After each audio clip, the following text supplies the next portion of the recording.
السلام عليكم ورحمة الله.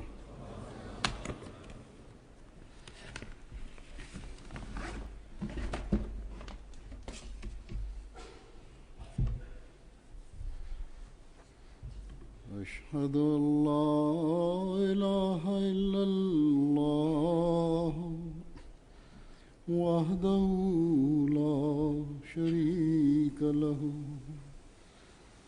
وأشهد أن محمدًا عبده ورسوله أما بعد فأعوذ بالله من الشيطان الرجيم بسم الله الرحمن الرحيم الحمد لله رب العالمين الرحمن الرحيم مالك يوم الدين إياك نعبد وإياك نستعين اهدنا الصراط المستقيم صراط الذين أنعمت عليهم غير المغضوب عليهم ولا الضالين.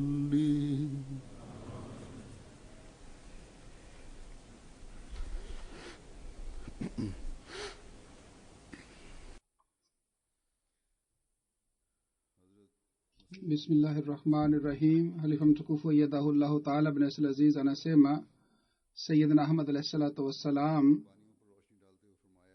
wakati fulani alipoeleza kuhusu baraka ya kutoa katika njia ya Mwenyezi Mungu alisema, mtu anapenda sana mali yake katika dunia hii, ndiyo ni sababu yake kwamba katika elimu ya tabiru ru'ya imeandikwa kwamba mtu ameona kwamba ametoa maini yake na amempatia mtu mwingine, mradi wake ni kwamba ametoa mali yake. Hii ndiyo ni sababu ucha Mungu, na kwa ajili ya kupata imani Mungu amesema lan tanalul birra hatta tunfiqu mimma tuhibbun, nyinyi hamwezi kupata mema mpaka mutoe katika njia ya Mwenyezi Mungu kitu unachokipenda. Anasema kwa sababu kuhurumia binadamu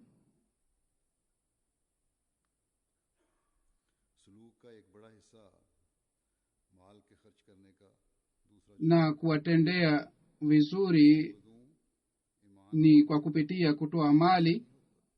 Bila hii imani haiwezi kukamilika. Amesema madamu mtu hajitolei basi hawezi kuwafaidi watu wengine. Kwa ajili ya kuwapatia faida wengine mtu analazimika ajitolee. Na katika aya hii isemayo lan tanalul birra hatta tunfiqu mimma tuhibbun, Mungu ametuongoza kuhusu kujitolea kwetu. Basi kutoa mali katika njia ya Mwenyezi Mungu ni kipimo cha kuonyesha uchamungu wa manadamu na kuonyesha hali ya imani yake. Lefa mtukufu ayyadahullah ta'ala bin Asr Aziz anasema kwamba Sayyidina Ahmad alayhi salatu wasalam katika maandiko haya, na kuna maandiko mengine ambamo ndani yake amesema Sayyidina Ahmad alayhi salatu wasalam kwamba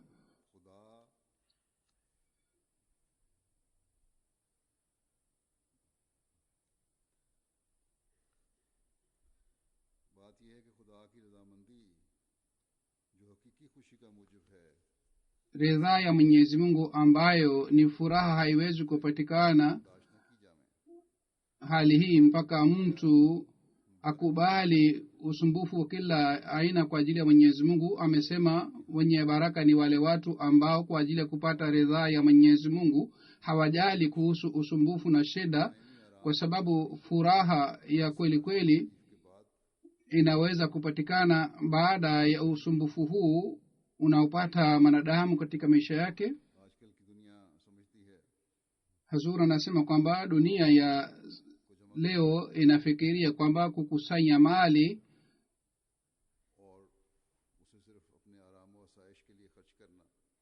na kutumia mali hii kwa ajili ya starehe ya dunia ni dalili ya starehe na amani kwa ajili ya hawa watu. Lakini mwaminio ana dhani na ana imani ambaye anajua kuhusu dini. Yule mwaminio anaamini kwamba bila shaka Mwenyezi Mungu ameumba neema hizi za dunia kwa ajili ya mwanadamu, lakini lengo la maisha yake ni kutafuta ridhaa ya Mwenyezi Mungu, na vile vile ni kufuata njia ya ucha Mungu, na vile vile ni kutimiza haki ya Mwenyezi Mungu, na vile vile ni kutimiza haki ya viumbe vyake. Mwenyezi Mungu ameeleza mada hii katika aya hii ambayo maelezo yake yalielezwa na Sinam alayhi salatu wassalam, kwamba utulivu unaopatikana kwa kufanya vitendo vizuri, na utulivu haupatikani kwa kukusanya mali.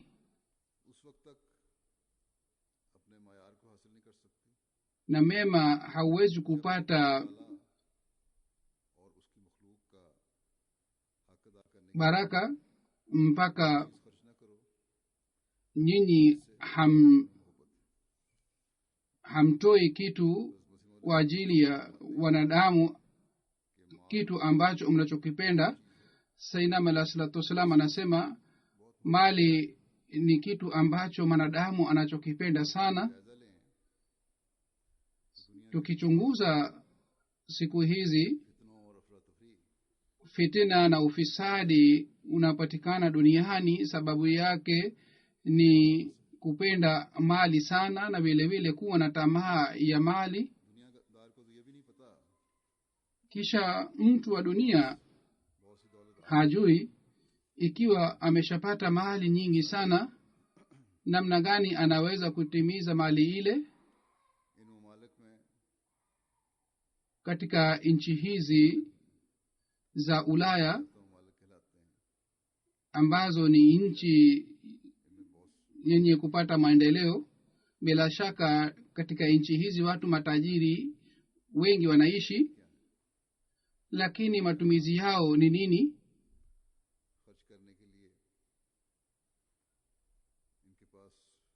Kwa ajili ya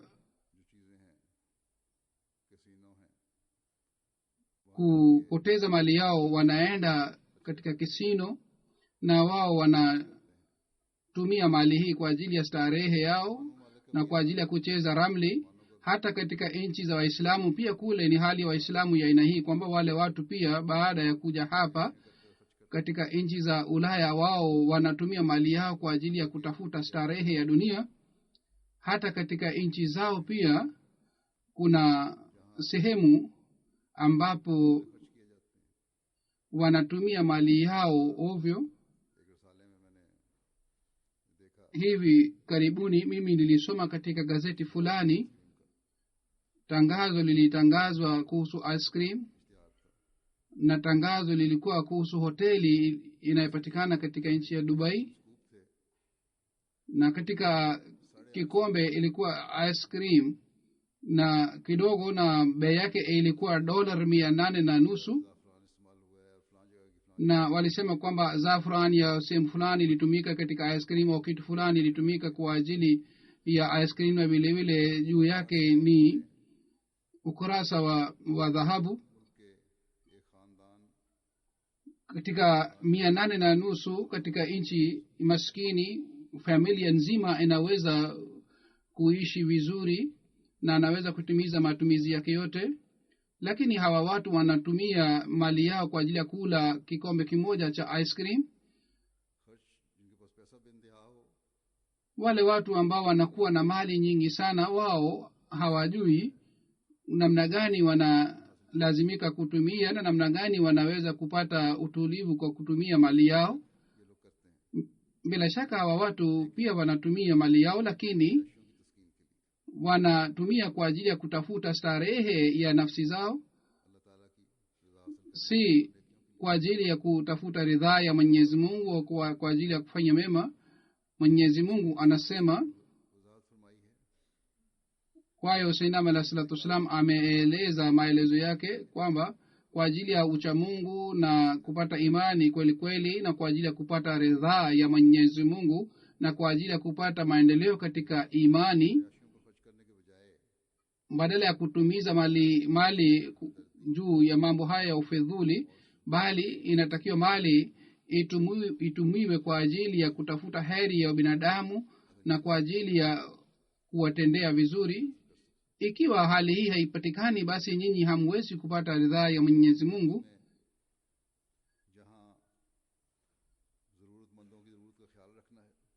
Katika kuhurumia binadamu, ikiwa tunalazimika kuzingatia mahitaji ya watu, vile vile tunalazimika kuzingatia kuhusu imani yao pia, kwamba wao waje karibu na Mwenyezi Mungu.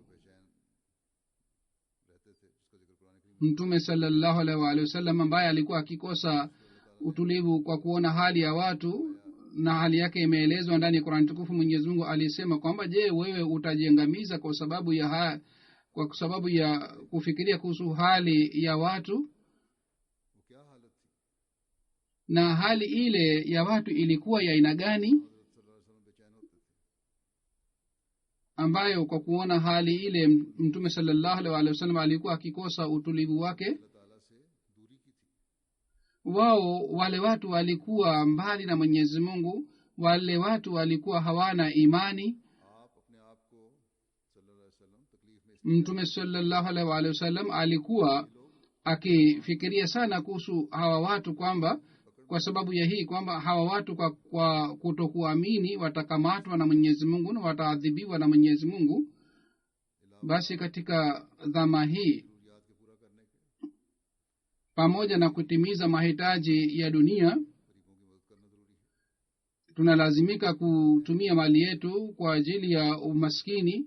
Sisi wanajumuiya, kwa ajili ya kutimiza mahitaji ya kiroho, tunalazimika kutoa mali katika njia ya Mwenyezi Mungu, kwa sababu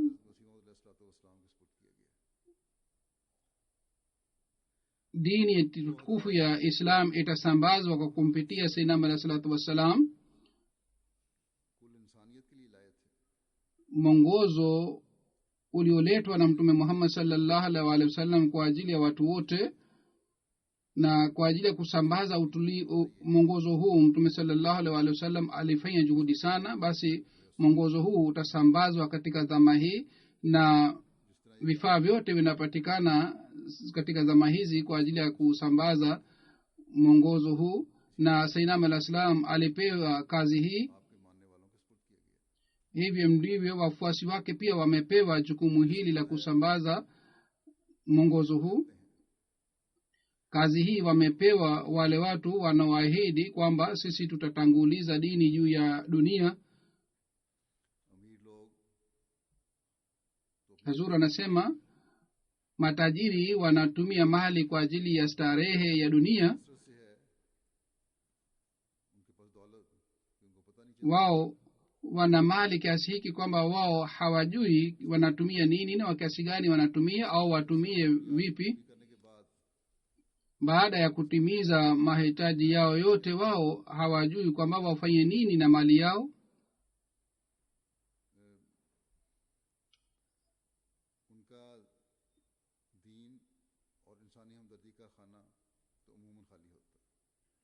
Kwa sababu wao wanakosa dini na vile vile wanakosa huruma ya binadamu. Kwa sababu ya hii wao hawajui zaidi ya mambo ya ufedhuli, lakini mwaminini yule ambaye Mwenyezi Mungu anamwambia kwamba yeye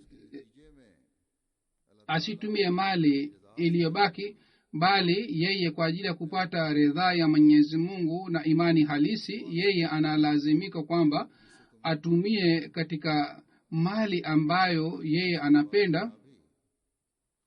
Bila shaka matajiri pia wanatoa sadaka, lakini matumizi yao yanakuwa kidogo sana dhidi ya mapato yao. Kisha wao hawatumii kila mwezi au kila wakati. Basi kwa ajili ya kutimiza mahitaji ya imani ni mwaminio pekee ambaye anatumia. Na katika zama hizi ni jumuiya ya waaminio ambayo chini ya nidhamu moja inatumia mali, inatoa mali na inatoa mali kwa ajili ya kusambaza dini tukufu ya Islam. Na kazi hii inafanywa kwa kupitia mahubiri, na vile vile mali hii inatumiwa juu ya watu wanaohitaji msaada. Na wapo wengi ambao wanatoa mali yao kwa imani sana, na wao wanatoa mali yao kwa imani hii kwamba kutoa kwao itawapatia ridhaa ya Mwenyezi Mungu. Vile vile wao wanakuwa na imani kwamba mali yao itatumiwa vizuri.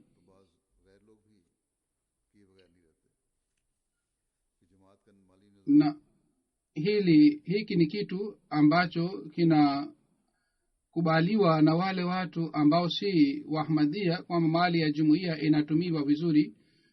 Bashiri wa Kababir aliandika tukio moja kwamba professor wawili waliostaafu wa Yerusalem walikuja kutembelea misheni yetu ya Kababir. Pamoja na hawa maofisa tulipata nafasi ya kuzungumza kuhusu jumuiya, na wao waliambiwa kuhusu nidhamu ya jumuiya. Katika maprofesa hawa, profesa mmoja alikuwa kutoka Austria. Yule profesa akasema kwamba kitu nilichokipenda sana kuhusu jumuiya ni hiki, kwamba nidhamu yenu ya mali ni nzuri sana. Yeye akasema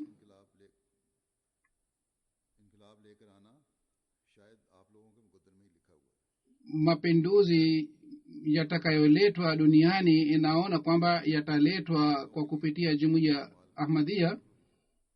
Kwa hiyo nawapongezeni sana. Mwenyezi Mungu amesema kwamba mutoe mali yenu kutoka katika mali iliyo halali, mali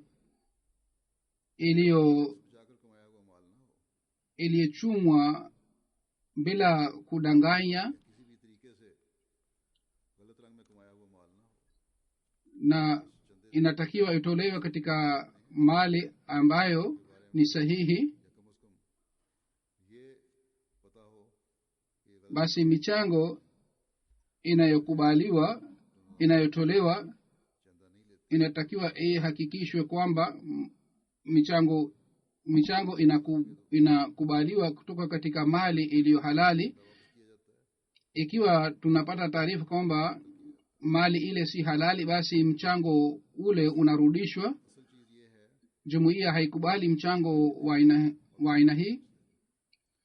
Basi kitu haswa ni kwamba mtu atoe mchango kutoka katika mali iliyo halali.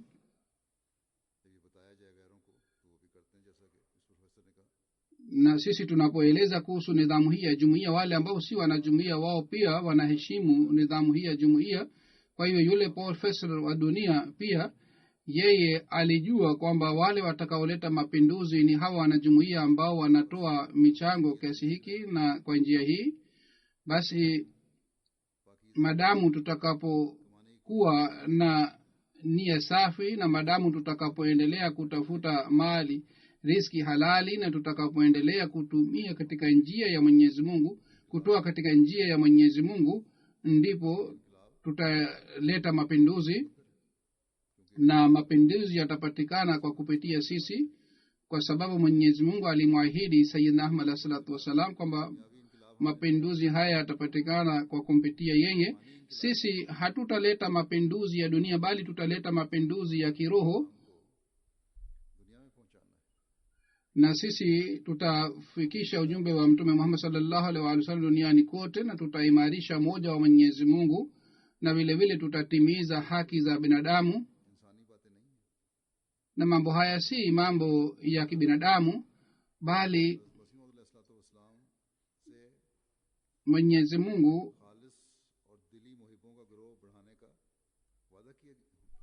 alimwahidi Sayyidina Ahmad alayhi salatu wasalam kwamba atawapatia watu ambao watakuwa wapendwa wa Mwenyezi Mungu, na wao watafanya kazi hii.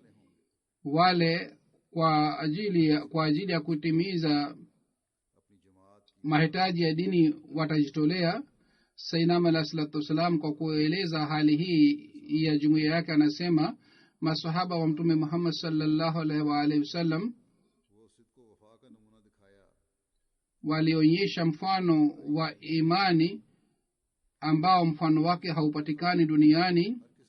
Wale masahaba wa Mtume sallallahu alaihi wasallam waliona ni rahisi kupata usumbufu kila aina kwa ajili ya mapenzi ya Mtume Muhammad sallallahu alaihi wasallam, hata wao waliacha nchi yao na waliacha mali yao na familia yao. Sayyidina Ahmad alayhi salam anasema, hivyo ndivyo ninaona na shuhudia Mwenyezi Mungu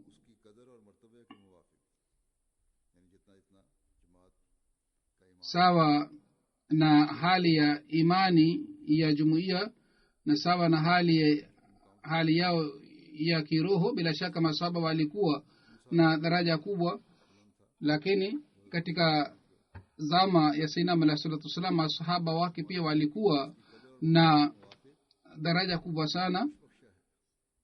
Kwa hiyo Sayyidina Ahmad alayhi wasallam anasema sawa na hali ya imani yao Mwenyezi Mungu amewapatia imani, na wao wanaonyesha utii wao. Kisha kwa kueleza hali ya kutoa katika njia ya Mwenyezi Mungu, Sayyidina Ahmad alayhi wasallam anasema kwamba kwa ajili ya mambo ya dini watu wametoa michango, na kila mmoja anatoa katika njia ya Mwenyezi Mungu zaidi ya uwezo wake. Mungu anajua zaidi kwamba hawa wanatoa michango yao kwa imani gani, lakini mimi najua vizuri sana kwamba jumuiya yetu imeonyesha imani ambayo maswahaba walionyesha katika hali ya dhiki.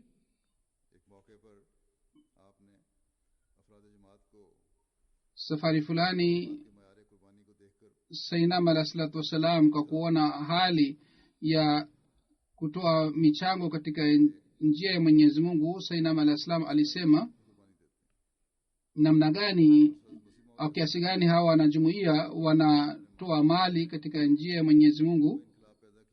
Basi Sayyidina Ahmad alayhi salam alileta mapinduzi ndani ya wafuasi wake ya aina hii kwamba wao kwa kuacha tamaa ya dunia walitanguliza dini juu ya dunia. Lakini je, hali hii ya kujitolea Sayyidina Ahmad alayhi salam aliyoleta katika wafuasi wake, katika masahaba zake walifanya bayat moja kwa moja katika mkono wake, je, hali ile ilipatikana wakati ule tu? Ikiwa hali hii inapatikana, basi katika hali hii jumuiya haiwezi kupata maendeleo. Mwenyezi Mungu alimwahidi hivi pia kwamba nitakupatia umashuhuri na umaarufu na heshima katika kila pembe ya dunia. Na kwa ajili ya kufanya kazi hii ilitakiwa jumuiya ambayo ina imani sana. Vile vile kwa kupata taarifa kutoka kwa Mwenyezi Mungu, Sayyidina Ahmad alayhi salam alitoa bishara hii kwamba baada ya kufariki kwake nidhamu ya ukhalifa utapatikana. na nidhamu hii itakamilisha kazi yake. Kwa kujiunga nidhamu hii, watu wenye imani watafanya kazi hii. Kwa hiyo sisi tunashuhudia siku hizi kwamba namna gani Mwenyezi Mungu anaendelea kutimiza ahadi zake. Sisi ni jumuiya ya watu wenye imani sana, na hawa na jumuiya kwa kujiunga na uhalifa wanatoa mali yao na nafsi zao pia. Kwa sababu leo mimi nitatangaza mwaka mpya wa Tahrika Jadid, ndiyo maana nataka kueleza matukio kadhaa ya wale watu waliotoa mali yao katika njia ya Mwenyezi Mungu. Na hali hii haipatikani katika nchi ya matajiri, bali katika nchi maskini. Na wale wanajumuiya ambao walijiunga na jumuiya hivi karibuni, hawa watu pia namna gani Mungu anabadilisha mioyo yao baada ya kujiunga na jumuiya, kwamba ingawa wanakuwa na dhiki, wao wanatumia katika njia ya Mwenyezi Mungu. Mbashiri mkuu wa Genakuri anaandika katika jumuiya Songeavi, imamu wa misikiti huu alijiunga na jumuiya pamoja na wafuasi wake. Wao walipoambiwa kuhusu umuhimu wa kutoa katika njia ya Mwenyezi Mungu, imam akasema, mimi nimewahi kutoa hutuba sana kuhusu nidhamu, kuhusu kutoa mali, lakini nidhamu inapatikana katika jumuiya sijawahi kushuhudia katika maisha yangu, wala sijawahi kusikia kuhusu nidhamu ya aina hii. Kwa hiyo akaahidi mchango wake, na akasema kwamba kuanzia leo kila mwezi jumuiya yetu yote itatoa mchango. Huzuri anasema hii ni sehemu ambayo ni sehemu ya wale watu ambao si matajiri na hali yao ni ya hali ya umaskini, lakini hao wamezidi sana katika hali ya kutoa katika njia ya Mwenyezi Mungu. Tena si hii hali ya nchi moja, bali hali hii inapatikana katika nchi chungu mzima ya dunia. Nilisema kuhusu Guinea Conakry. Sasa Mbashiri wa Ivory Coast anaandika, sisi tulienda Kupinge kwa ajili ya mahubiri, na sisi tulifanya mahubiri kule. Watu wote, kina mama na kina baba, wakasikia kwa makini mahubiri yetu. Mtu mmoja akasema, watu wengi wamewahi kuja hapa kwa ajili ya mahubiri, lakini ujumbe mlioleta sisi hatujawahi kusikia ujumbe huu. Kwa hiyo watu 300, zaidi ya 300 wakajiunga na jumuiya. Kisha baadaye waliambiwa kuhusu nidhamu ya mali ya jumuiya, kuhusu mchango wa jumuiya, na waliambiwa kwamba leo ni siku ya mwisho ya Tahrika Jadid. Kwa kusikia hii, chief na imamu wa kijiji hawa wakasema kwamba ingawa sisi tumejiunga na jumuiya leo, lakini kwa vyovyote sisi tutajiunga na mchango. Kwa hiyo watu wa kijiji wakakusanya franc 10,000 na wakatoa katika mchango wa Tahrika Jadid. Kisha kuna tukio la kutoka katika mali katika njia ya Mwenyezi Mungu, ni kutoka Tanzania, ambapo kuna mkoa wa Mwanza. Mwanajumuiya mmoja aliahidi kwamba atatoa shilingi 200,000, na yeye alitoa 100,000 katika ahadi yake, na 100,000 alikuwa anadaiwa. Amir Sahib anasema kwamba katika Oktoba alikumbushwa kwamba bado hujatoa 100,000 katika ahadi yako, na mwaka wa Tahrika Jadid utakwisha hivi karibuni. Yule bwana akasema kwamba mimi nipo safarini, lakini nitafanya mpango ili ahadi yangu itimizwe. Kwa hiyo akatuma mchango ule, akampatia mchango ule driver wa bus, na akamwagiza kwamba ukifika mahali fulani umpatie mwalimu mchango huu. Yule driver wa bus alipofika mahali akampigia simu mwalimu, akasema, mimi nina amana yenu, uje na upokee. mwalimu alipoenda kumchukua mchango, yule driver akasema kwamba yeye pia anataka kujiunga na jumuiya. Watoto wa huyu bus driver aliwahi kujiunga na jumuiya, lakini yeye mwenyewe alikuwa si mwana jumuiya. Yeye akasema kwamba mimi nimevutika sana kwa kuona hali hii, wakati duniani siku hizi watu wanapenda sana mali na sisi ni watu wa sehemu maskini.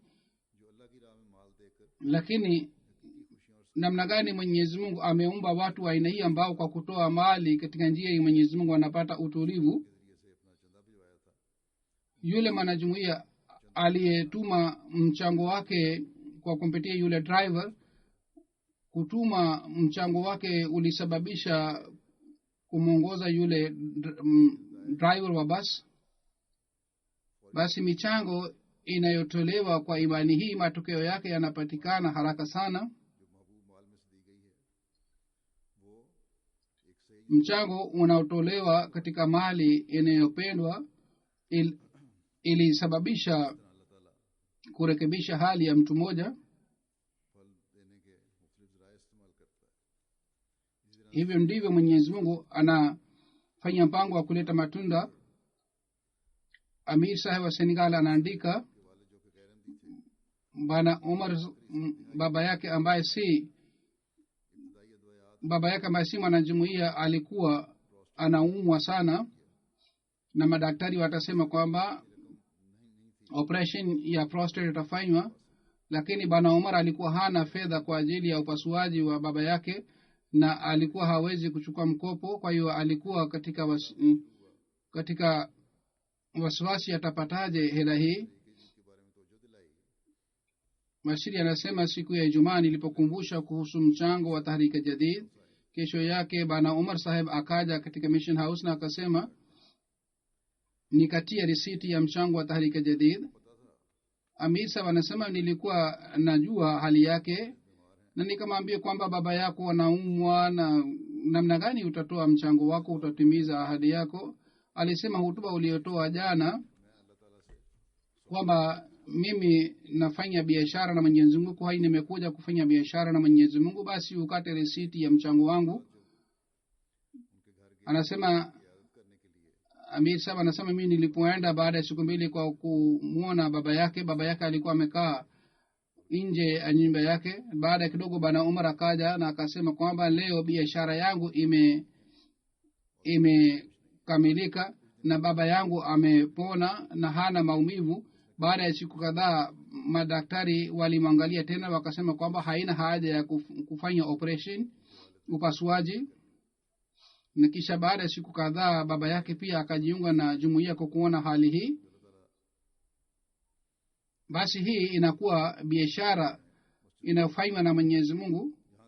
Wiki iliyopita wakati wa funguzi wa misikiti nilieleza habari ya bwana moja ambaye alitanguliza kazi ya dini na namgani Mwenyezi Mungu alifanya mpango wa fedha kubwa sana kwa ajili yake.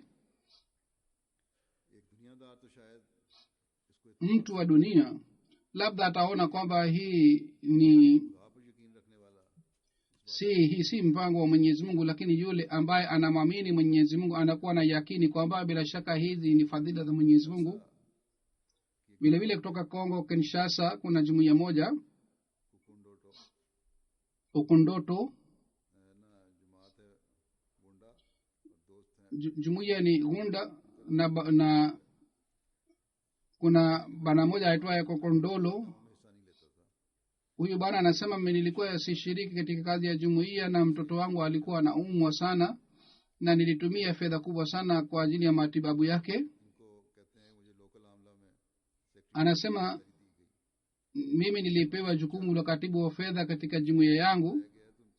Nikafikiria wakati mimi nimeteuliwa kuwa katibu wa fedha, kwa natakiwa nitoe mali zaidi kuliko wengine.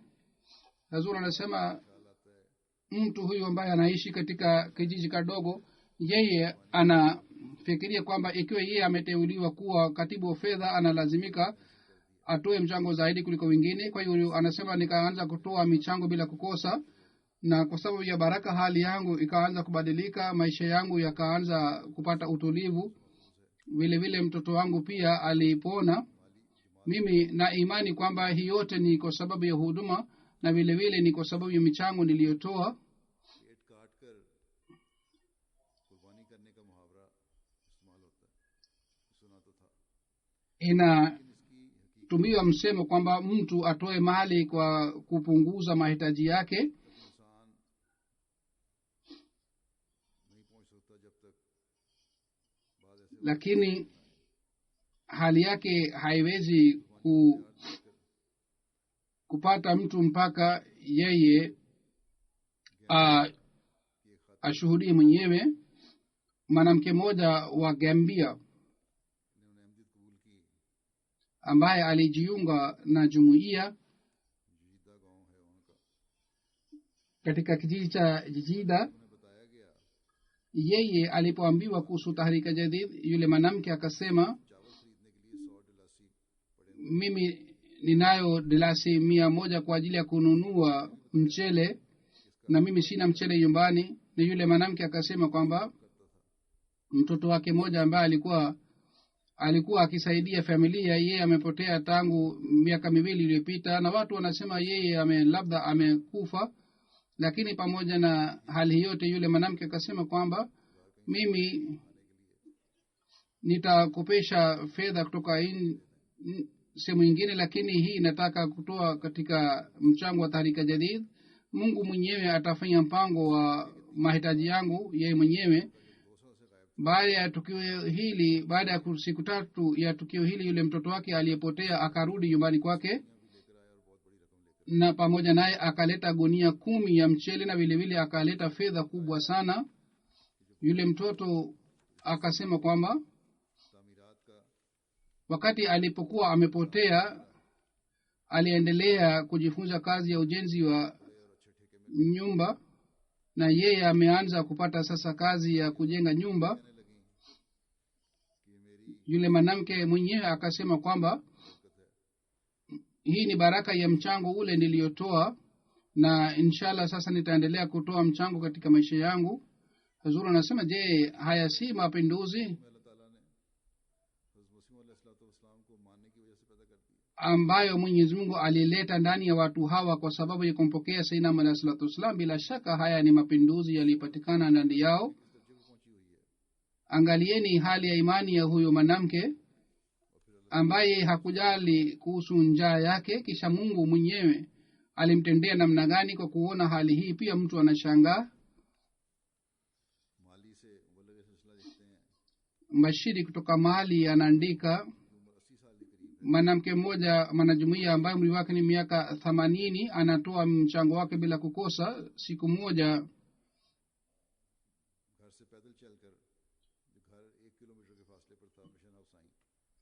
alikuja Mission House kutoka katika nyumba yake kwa kutembea kwa miguu yake, na ilikuwa msimu wa joto sana. Bashiri akasema, ungeniambia ningekuja nyumbani kwako ningechukua mchango. Lakini yule mwanamke akasema, tangu nimejua kuhusu umuhimu wa mchango, mimi sitaki kupoteza sababu yake.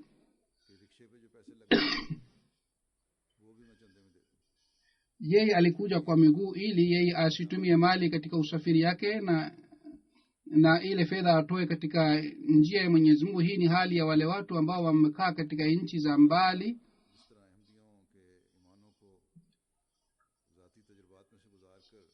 Hazur anasema kwamba jinsi Mwenyezi Mungu anaboresha imani ya wanajumuiya kwa kuwapatia mazoezi ya aina mbalimbali. Bwana Zakaria ambaye ni mwalimu kutoka Benin anaandika kwamba mwenyekiti wa jumuiya moja alipoteza kazi yake, na kwa sababu ya hii alikuwa na fikira sana. Alikumbushwa kuhusu mchango wake. Baada ya siku chache alisema, nilipokumbushwa kuhusu mchango wangu nilipata wasiwasi sana. Nikamuomba Mwenyezi Mungu kwamba yeye afanye mpango ili niweze kutoa mchango wangu wa Tahrika Jadid. Na akasema usiku pia sikuweza kulala, sikupata utulivu. Asubuhi baada ya swala ya alfajiri nikatoka nje kwa ajili ya kutafuta kibarua, na katika kijiji kimoja nikapata kazi. Sikupata kazi, lakini mtu mmoja ambaye alikuwa anaenda kuuza wanyama wake nikamsaidia. Yeye akanipatia franc 500 na nikanunua vifaa kwa ajili ya nyumbani, na franc 100 nikampatia mtoto wangu, na franc 200 nikatoa mchango. Mwenyezi Mungu kwa sababu ya mchango wangu huu alinijalia fadhili kiasi hiki kwamba baada ya kutoa mchango siku 4 ilipopita alipata kazi. Na kupata kazi hii ni fadhili za Mwenyezi Mungu moja kwa moja.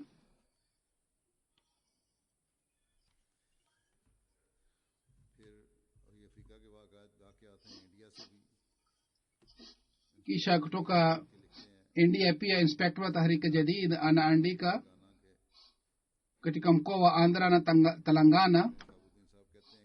Bana Shahabuddin ambaye ni inspector anasema kwamba wanajumuiya wa Hyderabad ametoka katika familia maskini. Yeye alianza kufanya biashara, ana duka lake ndogo. Yeye wakati wa swala anafunga duka lake. Hazur anasema hii ndiyo ni sifa halisi ya muaminio, kwamba wakati wa sala anafunga biashara yake. Na yeye anatoa mapato ya mwaka mzima katika mchango wa Tahrika Jadid. Mwaka huu pia ametoa 60,000 katika Tahrika Jadid na amekodisha nyumba. Nikamwambia kwamba ununue nyumba yako. Kwa kusikia hii akasema kwamba wacha niendelee kuishi hivi, dunia inaendelea kupiga hatua katika maangamio. Kwa hiyo mimi sitaki kukusanya mali, basi ni vizuri nitumie katika njia ya Mwenyezi Mungu. Vile vile katika Pakistan naib wakilul mal anaandika, nilikutana na khadim wa Sialkot, aliahidi 15,000 ya Tahrika Jadid. Nilipomkumbusha kwamba ongeze na afanye 100,000 ahadi yake, yeye akaanza kufanya biashara ya viatu. Manzoni alikuwa akitoa mchango 5,000, kisha akasema 10,000, kisha akafanya 100,000. Anasema kwa baraka ya michango amenunua factory na biashara yake imeboreka sana. Vile vile kutoka Indonesia mashini wetu anaandika, mwanajumuiya moja wa kule akasema kwamba nikipata pikipiki basi nitakuja kwa kusali Ijumaa kwa urahisi. Mwalimu wetu akamwambia kwamba ufanye maombi na vile vile utoe mchango bila kukosa. Kwa kusikia hii akaanza kutoa mchango wake na mchango wa familia yake. Anasema baada ya siku kadhaa Mwenyezi Mungu alimjalia ye akapata bahati ya kununua pikipiki. Siku hizi katika nyumbani kwake kuna pikipiki 3. Ameshafanya wasiat na mapato yake yamezidi sana. Hazur anasema katika nchi hii Canada pia kuna watu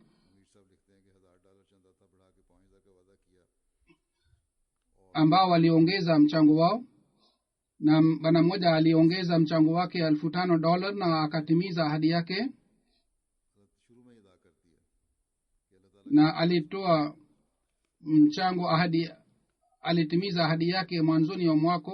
Na vile vile katika ujenzi wa misikiti pia alitoa $20,000.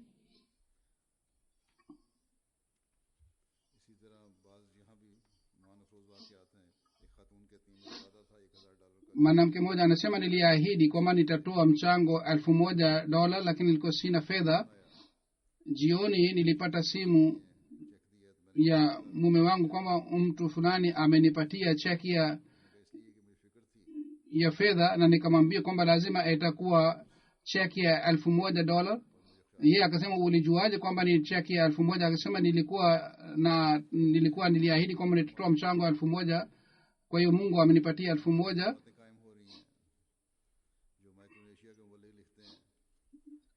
Mbashiri anaandika kwamba watu wanakosa kibarua. Wapo wengi ambao hawana njia ya kupata mapato. Hawa watu wanapata msaada kutoka kwa jamaa zao, au wakipata kibarua kwa siku moja mbili wanapata mahitaji maisha yao. Kuna mtu mmoja ambaye anapenda sana kufanya kazi ya jumuiya na anatimiza muda wake wote katika kazi ya jumuiya. Hata kama yeye hafanyi kazi ya jumuiya, lakini anafanya juhudi afanye kazi ambayo kwa kupitia kazi ile jumuiya itapata faida.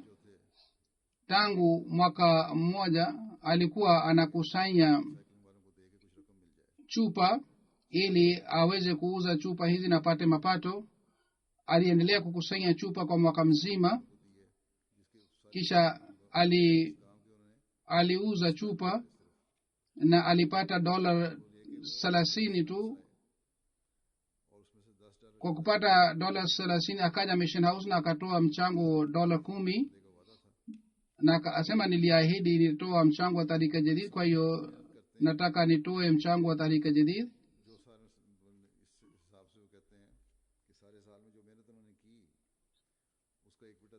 Juhudi aliyofanya mwaka mzima 3% alitoa katika mchango. Katika Germany katibu wa Tahrika Jadid aliandika kwamba mwanamke mmoja ambaye hakutaja jina lake akaja ofisini na akatoa dhahabu yake yote katika njia ya Mwenyezi Mungu, na alikuwa na dhahabu kiasi hiki kwamba meza nzima ilijaa na dhahabu yake.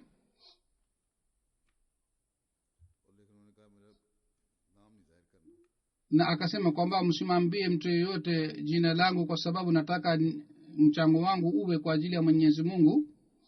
Hazur anasema kwamba wanawake wanapenda sana dhahabu, lakini wapo wanawake wanajumuia ambao wanatoa dhahabu yao katika njia ya Mwenyezi Mungu. Hapa pia mwanamke mmoja alikutana nami na alisema kwamba mimi nilitoa dhahabu yangu yote katika mchango, lakini familia upande wa mume wangu hawakupenda na wakanilaumu kwamba kwa nini mimi nimetoa dhahabu yangu yote katika njia ya Mwenyezi Mungu. Lakini Mwenyezi Mungu anawajalia baraka wale wanaojitolea kwa ajili yake. Yule mwanamke ambaye alijitolea kwa ajili ya Mwenyezi Mungu, lazima Mungu pia atamjalia baraka. Lakini wale watu wanatakiwa wafikirie kuhusu nafsi zao ambao wanajizuia au wanawazuia wengine kwamba wasitoe katika njia ya Mwenyezi Mungu. Mungu ni yule ambaye anatoa mali, na yule ambaye hatoi shukrani Mungu anaweza kuchukua mali yake yote. Kwa hiyo watu ambao wanapata mawazo ya aina hii wanatakiwa wao wafanye istighfar sana. Katika Russia pia kuna matukio chungu mzima. Bwana Linar Saheb anasema kwamba hali yake ya uchumi ilikuwa si nzuri. Alikodisha nyumba na alikuwa na shida mbalimbali katika maisha yake, lakini aliendelea kutoa michango yake yote sawa na uwezo wake. Kwa sababu ya baraka ya michango, mke wangu amepata kibarua, na vile vile serikali imetupatia mkopo kwa ajili ya watoto. Kwa hiyo hali yetu ya kifedha imeboreka sana, na sasa tumepata magari mawili. Anasema hii yote ni fadhili za Mwenyezi Mungu na vile vile ni baraka ya mchango. Tuliendelea kutoa mchango katika hali ya dhiki, lakini sasa Mungu ametupatia fedha sana, sasa tutatoa mchango zaidi. Hazur anasema mtu ambaye ameishi katika Russia, katika Afrika, katika Indonesia na vile vile watu wanaoishi katika Ulaya na nchi zingine, Mungu anawapatia mali kwa sababu ya baraka ya mchango. Hii yote inathibitisha kwamba Mwenyezi Mungu alimwahidi Sayyidina Muhammad sallallahu alaihi wasallam kwamba atawapatia wanajumuiya ambao wataimarika katika imani na watatoa mchango katika njia ya Mwenyezi Mungu. Kuna matukio chungu mzima ya baraka ya michango, nilipokea matukio mengi. Ilikuwa ngumu kwangu nichague tukio gani, lakini nimechagua kadhaa. Kama nilivyosema, Mungu anawatendea wanajumuiya wote ambao wanaishi katika nchi mbalimbali. Anawatendea wale watu ambao wanatoa katika njia ya Mwenyezi Mungu. Mungu anawapatia sana na anawajalia sana. Mtu ambaye ana akili kidogo, hii ni dalili ya kutosha kuhusu ukweli wa jumuiya, kwamba namna gani Mwenyezi Mungu anawajalia wale watu wanaojitolea katika njia ya Mwenyezi Mungu. Hii ni kwa sababu ya hii kwamba michango hii inatumiwa kwa ajili ya kazi ya Mwenyezi Mungu. Wanajumuiya wanaoishi katika nchi za maskini bila shaka wanatoa michango, lakini matumizi yao ni zaidi kuliko michango yao. Kwa hiyo nchi matajiri, michango inayopokelewa kutoka nchi tajiri, makao makuu inatumia michango hii juu ya nchi ambazo hazina uwezo. Mamia shule na mission houses na misikiti inajengwa kila mwaka kwa kupitia michango, na kwa ajili ya ujenzi huu tunahitaji mchango, na mahitaji haya yote yanatimiwa kwa kupitia Tahrika Jadid na Waqf Jadid. Vile vile katika MTA pia tunatumia mamilioni. Ingawa sisi tuna mchango maalum kwa ajili ya MTA, na katika mchango huu watu wanashiriki, lakini matumizi ya MTA ni kubwa sana. Kuhusu MTA nataka kusema hii pia,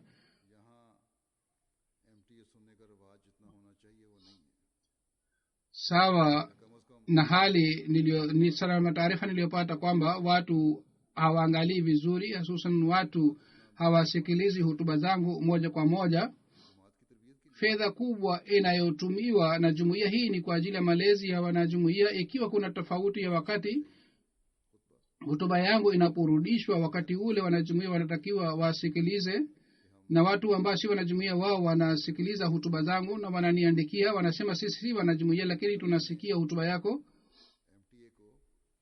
Mwenyezi Mungu amefanya MTA njia ya kuunganisha jumuiya na uhalifa.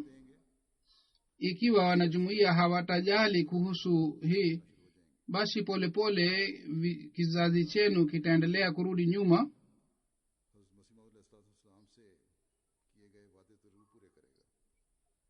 Mwenyezi Mungu lazima atatimiza ahadi alifanya na Sinam alayhi salatu wasalam, na watu wenye imani sana watapatikana inshallah. Kama nyinyi umeshuhudia watu wamezidi kiasi gani katika imani, lakini isije ikatokea hii wanajumuiya wapya wapokee kila kitu, wapate kila kitu, na wanajumuiya wa zamani waendelee kufanya fahari juu ya hii kwamba mababu zetu walikuwa masahaba wa Sinam alayhi salatu wasalam. Mwenyezi Mungu si jamaa wa mtu mmoja au mtu fulani. Ikiwa na jumuiya wa zamani wakiendelea kuwa mbali na jumuiya, wao hawatapata faida ya hii kwamba mababu zao walikuwa wanajumuiya. Basi kabla hali hii haijapatikana, nyinyi mujiunge na uhalifa, muwe karibu na uhalifa, na kwa ajili hii Mwenyezi Mungu ametupatia njia nzuri ya MTA. Kwa hiyo mtumie njia hii kwa ajili ya kuunganisha na jumuiya uhalifa. Kuna vipindi vingi katika MTA, lakini angalau musikilize hutuba zangu. Hii haitakiwi ipatikane kwamba mbashiri alieleza muhtasari wa hutuba yangu basi hii inatosha. Kuna tofauti kubwa sana katika muhtasari na katika kusikiliza hutuba zangu moja kwa moja. Na kama nilivyosema kwamba makombi wa Tahrika Jadid utaanza, kwa hivyo natangaza makombi wa Tahrika Jadid. Naona mara ya kwanza kutoka Canada natangaza makombi wa Tahrika Jadid. Hazur anasema kwamba hii ni fadhila za Mwenyezi Mungu juu ya jumuiya, kwamba Tahrika Jadid imepanuka kiasi kwamba 1934 watu ahrar walisema wataangamiza jumuiya, na walisema kwamba watabomoa mji wa kijiji cha Qadian. Wakati ule Hazrat Musleh Maud radhiyallahu ta'ala anhu alianzisha mchango wa Tahrika Jadid na alifanya mpango wa kutuma wabashiri duniani kote. Alifanya mpango maalum wa mahubiri, na leo kwa fadhili za Mwenyezi Mungu katika kila nchi ya dunia jumuiya inajulikana. Katika nchi 209 jumuiya imeshapatikana. Leo ni jumuiya Ahmadiyya pekee ambayo jua halichomezi.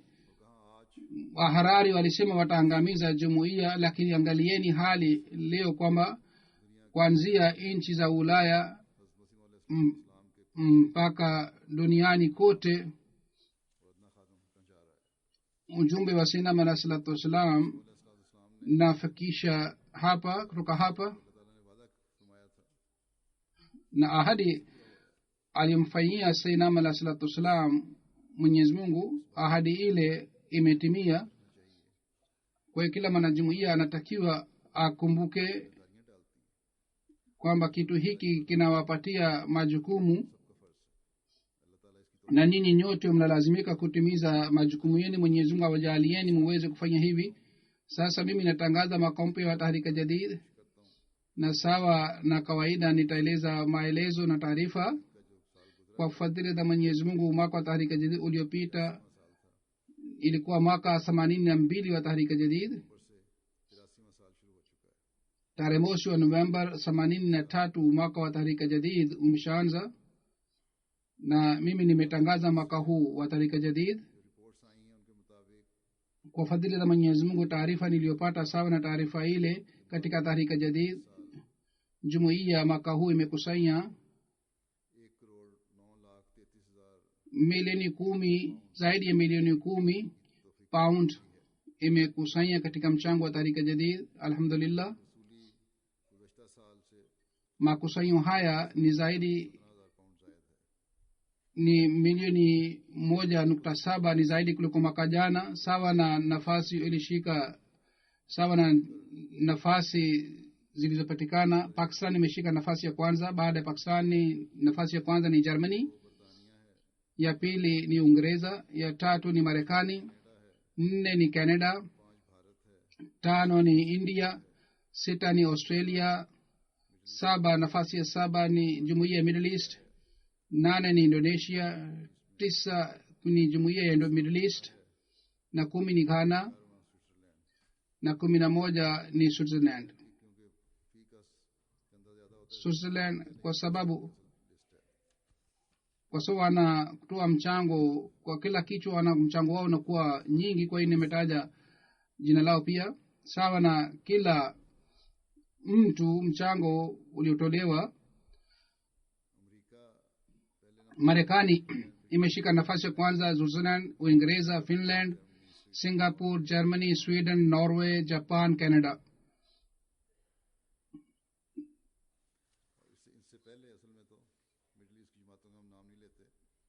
Sisi hatutaji jumuiya ya Middle East. Jumuiya 5 za Middle East zimeshika nafasi juu ya nchi hizi nilizozitaja.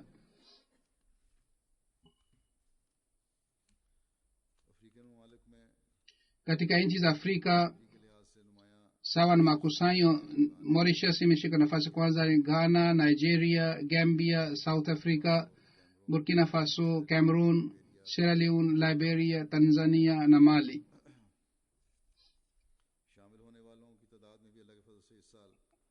Idadi ya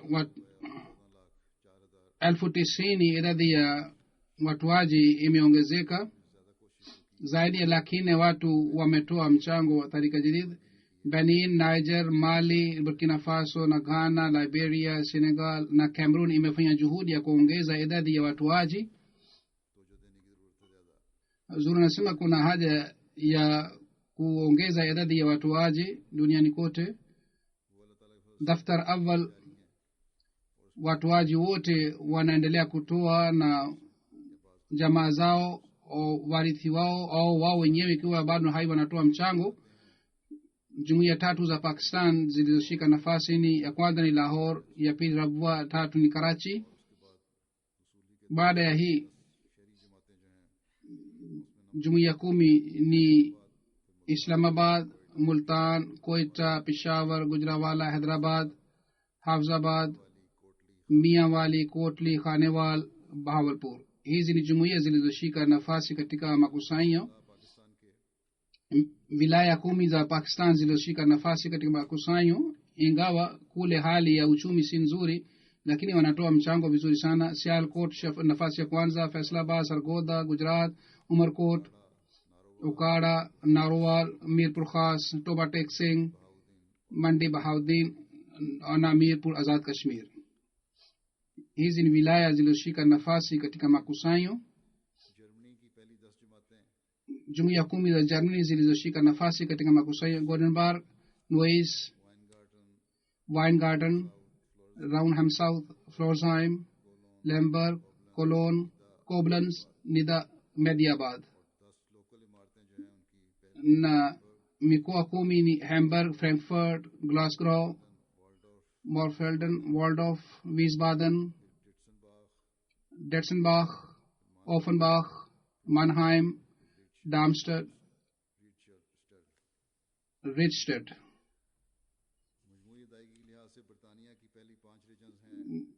mikoa mitano ya Uingereza ni London A na B, Midlands, North East na South region. jumuiya 10 sawa na makusanyo ni Mhazir Fazal, Worcester Park, Glasgow, Birmingham South, New Malden, Deptford, Islamabad, Gillingham, Mosque West, Wimbledon Park. hizi ni jumuiya zilizoshika nafasi katika makusanyo wa mchango. kwa kila kichwa nafasi zilizoshika ya South West, Islamabad, Scotland, Midlands, North East. na jumuiya kubwa zilizoshika nafasi ni ya Bromley, Lewisham, Leamington Spa, Islamabad, Scunthorpe, Birmingham South, Worcester Park, Gillingham, Bournemouth, Southampton, Masjid Fazal, Mosque West. jumuiya ya Canada, Peace Village, nafasi ya kwanza. Huzuri anauliza, je, Peace Village na Owan ni jumuiya mbili tofauti? na mbili ni Vaughan, Calgary, Vancouver na Mississauga. Edmonton West, Durham, Saskatoon South, Saskatoon North, Ottawa West, Ottawa East na Virginia. nilikuwa nafikiria, huzuri ametaja jumuiya fulani, alisema kwamba nilifikiria yeye atashika nafasi kwa sababu sasa pia anafanya kazi vizuri, na niliambiwa kule watu ni matajiri lakini wao hawakushika nafasi.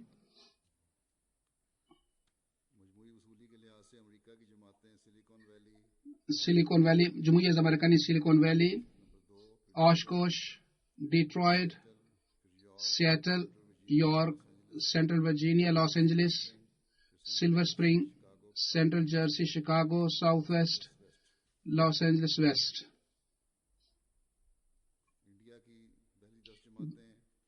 jumuiya 10 za India, Kerala, Calicut, Kerala, Hyderabad, Andhra Pradesh,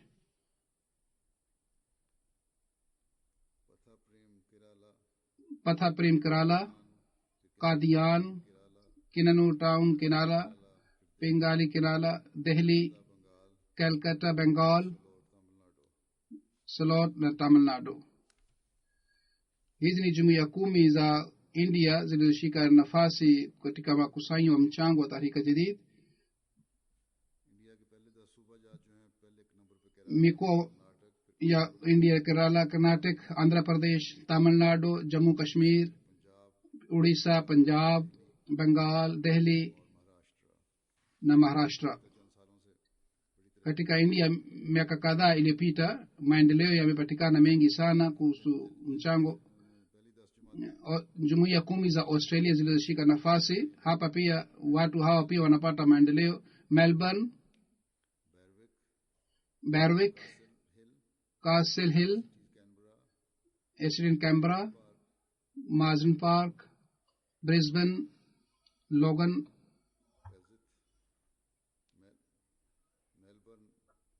Melbourne, Longwan, Adelaide South, Melbourne East. vile vile sawa Tasmania, African Canberra, Sydney Metro, Darwin, Parramatta, Melbourne, Berwick, Perth, Castle Hill. Mwenyezi Mungu awajalie hawa wote waliotoa mchango. Mwenyezi Mungu awajalie, aweke baraka sana katika mali yao na nafsi zao, na akubali mchango wao siku za usoni. Pia Mwenyezi Mungu awajalie waendelee kutoa mchango na wajenge uhusiano mzuri na uhalifa. Amin.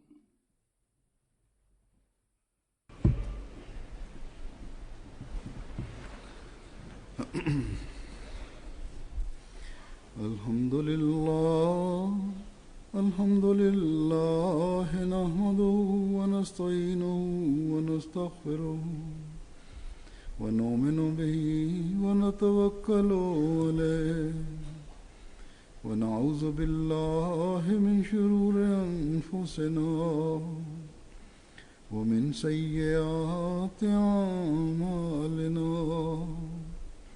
من يهده الله فلا مضل له ومن يضلل فلا هادي له ونشهد أن لا إله إلا الله ونشهد أن محمدا عبده ورسوله.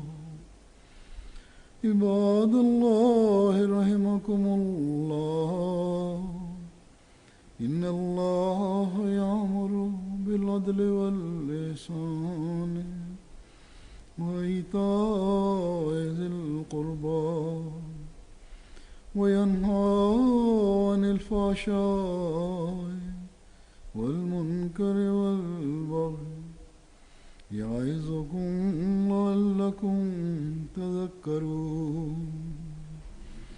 اذكروا الله يذكركم وادعوه يستجب لكم ولذكر الله أكبر.